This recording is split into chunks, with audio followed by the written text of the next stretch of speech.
Hello guys, eto minamasin ko na yung eccentric shock nya, yung parang sa kanyang paper bushing, no? Kini-clean up ko na. Dan dito yan yung clean up niyan.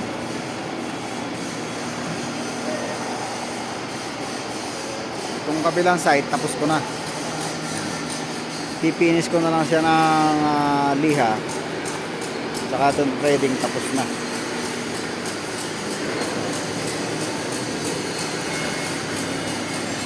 Trading niya.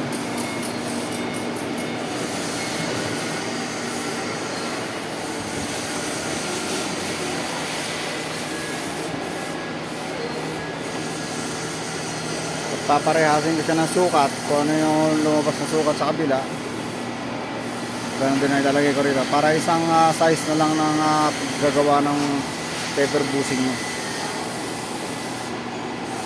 Okay guys, thank you for watching. Thank you for the support.